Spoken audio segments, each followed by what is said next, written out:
दोस्तों dream eleven और rummy जैसे एप्लीकेशंस को क्यों लीगल माना जाता है इंडिया में। खैर पहले आपसे मैं एक सवाल पूछ लूँ, क्या गैम्बलिंग एप्लीकेशन लीगल है? एक बार सोच के देखिए, क्या गैम्बलिंग एप्लीकेशन लीगल है? आप में से कुछ परसेंट लोग ये बोलेंगे कि ये मेरा सवाल ही गलत है, क्योंकि गैम्बलिंग एप्लीकेशन बहुत सारे ऐसे कंट्रीज़ हैं जहाँ पे लीगल है और अपने इंडिया में एक्चुअली बैन है।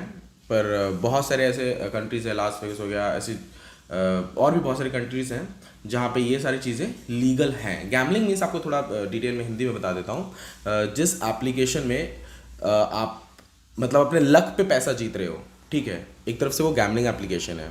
ठीक है, आप मतलब दोनों तरफ से पार्टियां पैसा लगा रही हो, आप भी पैसा लगा रहे हो, सामने से भी पैसा कोई लगा रहा है और लक पे आप जीत जा रहे हो, ठीक है।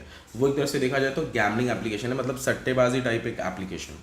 तो वो एप्लीकेशन हमारे इंडिया में बैन है, आप सभी को अच्छे से पता है।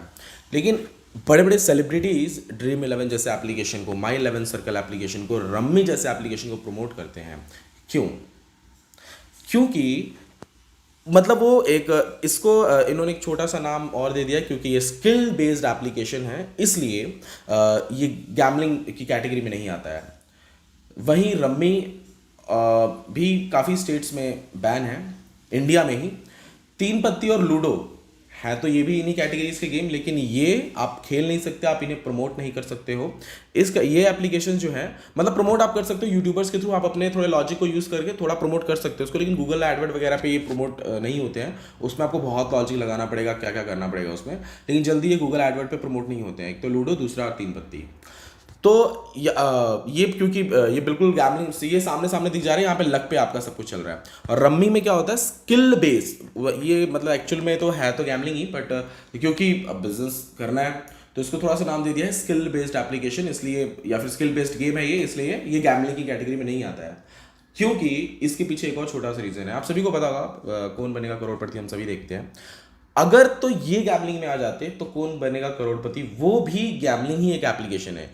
आप वहां पे सवालों के जवाब दे रहे हो और आपको 1 करोड़ रुपए मिल जा रहे हैं, एक तरह से देखा जाए तो वो भी गैम्बलिंग की कैटेगरी में ही आता है, ठीक है। लेकिन वहां पे क्योंकि आपकी बुद्धि बल का यूज हो रहा है, इसलिए उसको थोड़ा सा घुमा दिया गया है और उसे skill based application, skill based show बोलते हैं।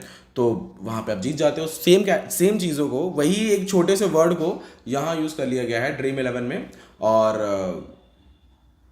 रम्मी में, ये दोनों में ही यूज़ कर लिया गया है, जिसकी वजह से इसको भी स्किल बेस्ड एप्लीकेशन बोला जाता है। स्किल बेस्ड एप्लीकेशन का मतलब दोस्तों, जहां पे आप अपनी बुद्धि शक्ति का यूज़ कर रहे हो जिस गेम को खेलने के लिए, उस गेम को गैम्बलिंग कैटेगरी में नहीं माना जाता है। अभी तक इंडिया लॉ में तो उसे गैम्बलिंग कैटेगरी में नहीं माना जाता है, और ऑब्वियसली नहीं माना जाएगा क्योंकि आपका वहाँ पे दिमाग ज़्यादा यूज़ हो रहा है। लेकिन अब क्वेश्चन ये है कि इन सभी, वैसे देखा जाए तो गूगल प्ले स्टोर पर अगर आप जाओगे तो ये किसी भी कैटेगरी का कोई भी गेम आपको नहीं मिलेगा। इवन कौन बनेगा करोड़पति के जो क्वेश्चन आते हैं वहां पे भी आप पॉइंट्स तो मिल जाएंगे, लेकिन रियल मनी नहीं मिलेगा। और रियल मनी वाले एप्लीकेशन इंडिया में बैन है, इसलिए गूगल प्ले पे भी वो नहीं दिखते हैं, ठीक है। मतलब क्योंकि वो गूगल प्ले की पॉलिसीज को वायलेट करते हैं, तो इसलिए अब उनकी खुद की वेबसाइट्स होती हैं। लेकिन इसमें अर्निंग की बात की जाए, अर्निंग कितनी होती है, क्योंकि दोस्तों आप बताइए, प्ले स्टोर पर एप्लीकेशन नहीं है, फिर भी ऐसे ऐसे एप्लीकेशंस बड़े बड़े सेलिब्रिटीज से प्रमोशन करवाते हैं, बड़े बड़े यूट्यूबर से प्रमोशन इसका करवाते हैं, तो आखिर इसमें अर्निंग कितनी होगी, मतलब कमाई ज़्यादा होगी, तभी तो ये इतना मार्केट में चल रहा है ना।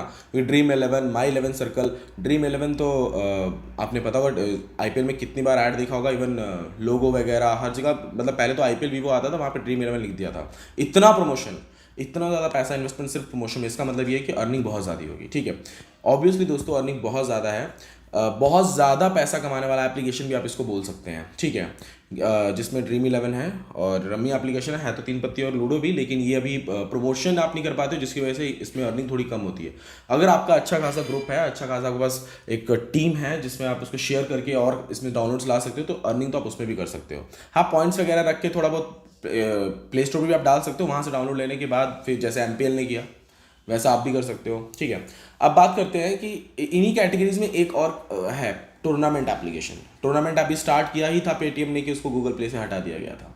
तो दोस्तों वैसे ही टूर्नामेंट्स आप सभी को पता है आजकल जियो के ऐप्स पे भी चल रहे हैं। प्राइस पूल आपको नोटिफिकेशन आता होगा, प्राइस पूल एक 10,25,000 का प्राइस पूल वो प्रोवाइड कर रहे हैं। आखिर 10,25,000 का प्राइस पूल, यानी कि अगर आप जीतोगे तो उतना आपको मिल जाएगा।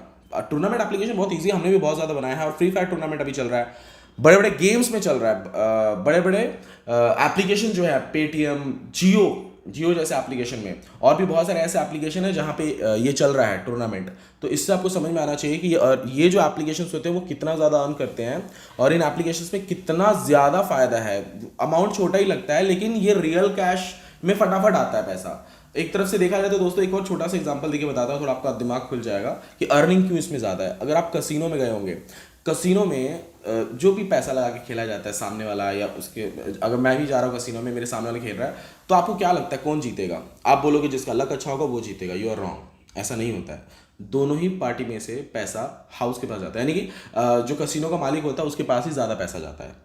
ऑब्वियसली अगर आप हार रहे हो तो आपका वो पैसा जीतने वाले को ही नहीं मिलेगा। जो जीतता है वो ऑब्वियसली वापस दोबारा खेलता ही है, उसको मन करेगा ही करेगा खेलना है क्योंकि वो जीता हुआ है। और जो हारा है उसको मन में ये रहेगा कि मेरे पैसे एटलीस्ट मेरे पास वापस आ जाए। तो ये दोनों आखिर लड़ते लड़ते वो पूरा जो पैसा रहता है वो कसिनो के मालिक के पास ही जाता है। और बहुत ज़्यादा अमीर इसीलिए होते हैं कसिनो के मालिक।